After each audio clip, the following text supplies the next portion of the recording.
Una ako nagpapasalamat sapagkat binigyan naman ko ako ng karagdagang buhay sapagkat last Thursday, mga minamahal, sa hindi po nakailan, ika-47, birthday ko po noong last Thursday.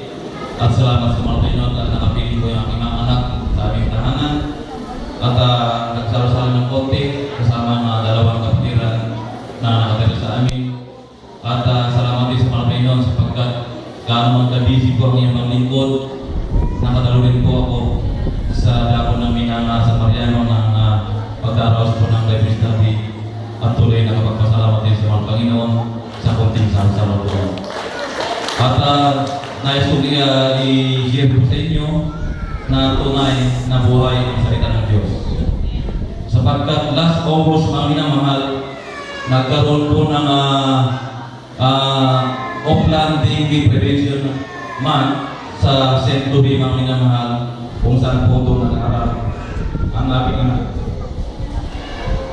Nung isang linggo na po, magbago po mag-isang linggo na sila po ipinagsuot ng baton upang umiwas po sa kagat ng lamok, doon po ako nalarma. Sapagkat sa banal na kasulatan na ang babae po ay huwag manamit ng mauukol sa lalaki. At doon po, humingi po ako ng letter sa ating Lord teacher na nabigyan naman po sila ng dalawa. Sapagkat sa PE ng aking anak, pinaprobaw po kanya ng kanyang PE teacher. Ngunit doon sa pangkalahatan ng high school department ng minamahal, talagang lahat po sila. Pag nakapalda po, hindi sila nila papasukin. So, ma-absent na aking anak. So, ang payo sa aking anak, huwag ka munang aawit. Kahit hindi ka makita ng kaputiran mo, nakikita ka ng Diyos. Kaya huwag kang aawit anak sa Diyos. Mga minamahal, nilapitan ko ang advisor.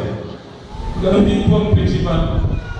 Sumang-ayon sila, hindi po sila ang direct na mag-approve, kundi ang principal at sang-ayon po ako rito sa inyong sulat, sabi niya.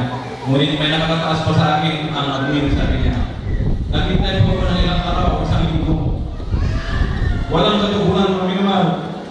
Hanggang umabot po ng 3 weeks, mga minamahal, nagulat na ako, mga minamahal, nang ibalita sa akin na aking bilabid anak. Ang pamangkin ng principal, mga minamahal, ay na ospital. Hindi po nila malaman kung keto o ano man na nagpapaltos ang kanyang mga balat, mga minamahal. Sabi ko sa akin na, diyan mo makita ka. Nang piling ng Diyos ay sundin ang kanyang utos. Sila po ay nagpingi-pingihan sa binili kong sulat. Kaya din po, hindi man nila manatumaan, ngunit pinakita ng Diyos na talagang dapat din nilang bigyan ng respeto ang ating pinaglalaban ng kabanalan na inutos o tinuro ng ating magulang sa Panginoon. Ngunit naman po ikaw sa pinagpinagpinagpinagpinag niya sa tunay at buhay ang ating pinagpinagpinag Diyos. Kaya pagka nagkataon mga minamahal matapos ng aking fasting, kakausapin ko ulit ang kanilang principal sapagkat hanggang ngayon mga minamahal, hindi pa nag-awit ang aking anak sapagkat patuloy na pinapagamit sila ng pantalon ng minamahal. Ngunit puri ng Diyos sapagkat nahabang na aking Panginoon bagamat wala pa akong nakikampalo ng minamahal, ngunit ako nagduro sa mga minamahal sapagkat ako ang naniniluhod sa ating Panginoon at pag-ingatid nila ang ating hinayang ng minamahal. At pangalawa po ang ipinapasalamatan ng Panginoon sa pag-usad ng panahon na aming paglilingkod. Ito po muli magdaranas po ng 12-year Peace Mission Anniversary sa dako ng amuran to, ang minamahal. Salamat sa mga Pinoon sapagkat unat lahat binigyan kami ng mga kasama kong prayer warrior sa lahat po ng mga kapatiran na nag-ambag din po ng pag-ayaw ng mga minamahal. Salamat at binibigyan po kami ng tunay na kalakasan ng aming katawan upang mapaplete po ang 10 days ng minamahal. At salamat sa Panginoon sapagkat pinaprove na ating ordinary prayer ang absolute fasting sapagkat kung hindi na po kami makakahabol.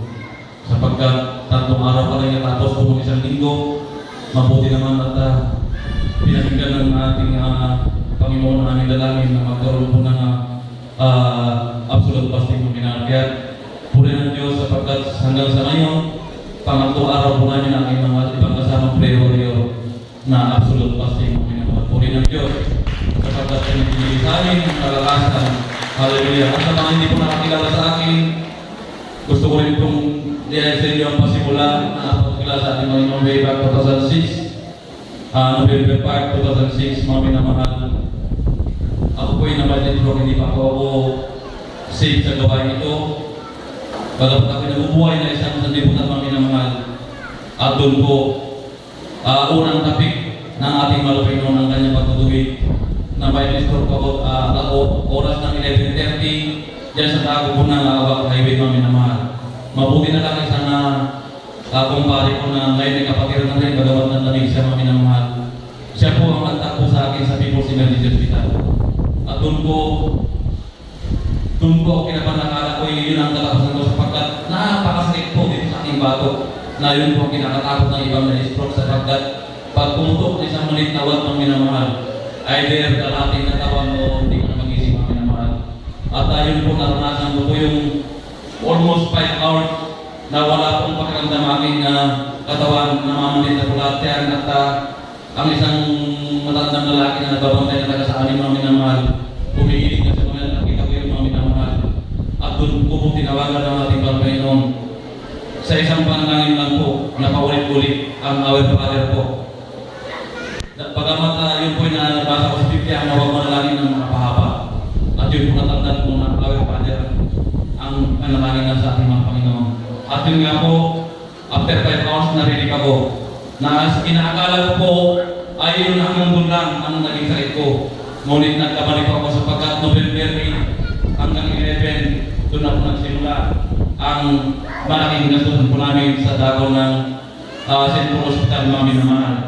3 araw po ako doon, 3 araw lang mga minamahal ay umabot na po ng 16,000. At di ko akalain na masundan pa ng November 18 to 21 na doon po ako sinalang sa CT scan, to the echo at stress test. At doon nakita ng isang cardiologist na wala namang sakit sabi sa akin. Ngunit patuloy na nandiyan ang masakit sa aking dibdib, sa aking batok, sa aking likod. Kaya hindi ko naman pwedeng ipagsinungaling sa kanya wala akong sakit. Ngunit talagang tinadaling ko sa doktor. At dumating ang araw December mga minamahal, na-share ko sa cardiologist ko na makitinagin dyan. At doon po sinabi niya na magpakonsulta pa sa aking asawa sapagkat siya ay gastroenterologist specialist. Kaya nagpunta ako sa mga sa mga tweet mga minamahal, dala ko ng doktor ko, isang cardio, isang gastro. Kaya doon ko nalaman na napakaraming sugat na itong aking tiyan.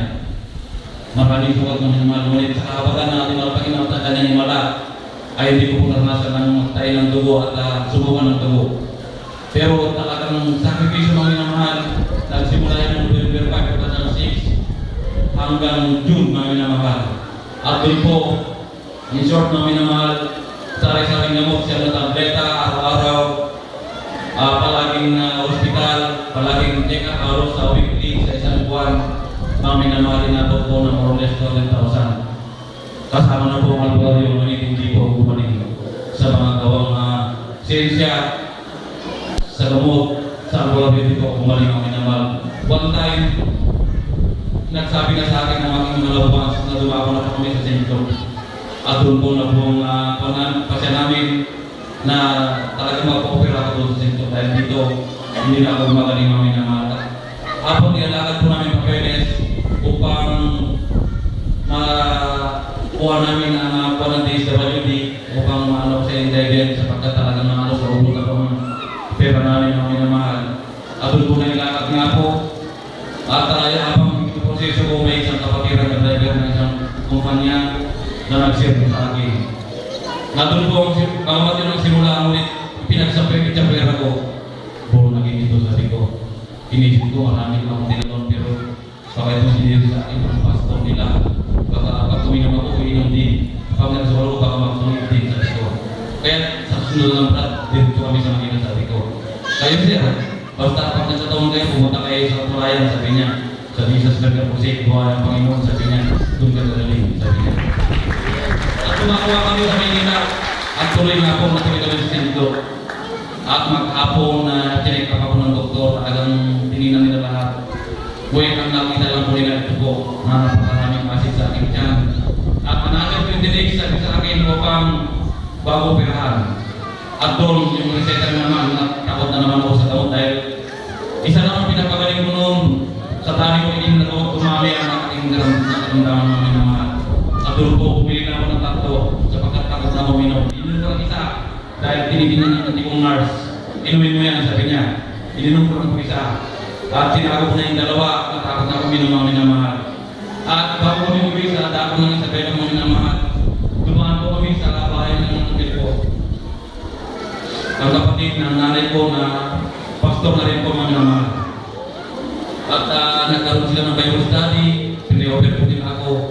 At nang matapos ang Bible study mga minamahal, pinamaling nila sa akin ang aking naramdaman. At doon ko po na-share sa auntie ko na auntie may nag-imbita sa akin sa dako ng Tugigaraw. Jesus Medical Crusade International Ministry daw, sabi ko. Ay anak, pumunta ka dyan, sabi niya. Sapagkat ang pastor nila ay nagpapasting yan ng 40 days, sabi niya. Salamat, hindi ko nawawala pa ang fasting. July 29 na sa ating tangi sa Cagayan, sa Pili Cagayan. June 30, maminamahal, doon ko naisip ito. At nagpasi ako ng dadalo. Wala namang mawala sa akin yung dadalo ako. At July 1, maaga pa lang maminamahal ng alas 6, nakabilis na ako. In short, maminamahal na ating namin ang lagaw nito. Alas 7, nga siya parang bati ng mga kapatiran na nandyan na yung naunang sinundan ko po ay nakataas ang kanyang kamay. Hindi ko naman pagtaas ang kanyang kamay. Sapagkat pabuhan niya ako at napasa na aking kamay. 4 meters pa lang siguro ang layo ng pintuan ng minamahal at doon ko na malaya na tumulo po ang aking luha sa pagsisisi sa aking nagawa sa tawag. Sapagkat hindi ko lang isang kanya nakakalang sa taon ng buhay ko. Mabait ako sa pagkita ko sa tao. Ngunit mga hindi kaya ang gawa ng lalaki mga minamahal ay aking nagawa. Ang sobrang Panginoon ng alak, pamababayat, pagsugal. Kaya pinupuri ako ito sa pagkat itinatan niya ako rito sa ministry ito sa Jesus Medical Crusade International Ministry kung saan tunay at buhay at nakapamilya ang sinasagpara ng Diyos. Kaya puri ng Diyos sa pagkat sa pitong buwan ko, walong buwan niya ako nagtiis sa akin sa mga minamahal. Doon ko na patunayan na kung magsisi ka, manampalataya sa mga Panginoon at tanggapin mo ang bautismo sa tubig sa pangalan ng Jesus, ay wala pong imposible sa Kanya. Ang walong buwan na pagkasus namin mga minamahal, 400,000 sa ilang iklap sa ating Panginoon. Bagamat hindi niya ako pinagaling na istan, pinagpuan mga minamahal na pinagpapasalamat ko sapagkat doon po tumibay ang aking pananampalataya ng Diyos na pinagpapasalamat ng Panginoon. Hallelujah! Hallelujah! At sa pagkakaroon po ay kumalimahal, unang po na pinagpapasalamat ko sa Kanya sapagkat nawala po aking bisyo. Yung pagkasalita ko ng katulad na ating Beloved Lord na halos mabutas ng dingding ng minamahal pag ako'y nagalit. Galit ka mabunulit sa pangalan ng Panginoon Jesus na wala rin ko ngayon mga minamahal. Hallelujah! Galit din po sa ating pinapituan, pinagdag ko na po. Na-opera po sana ng June 24, 2010 mga minamahal. In short, 3 oras na lang sabi na mga minamahal. Siya yung open ko na sa tao ng mga.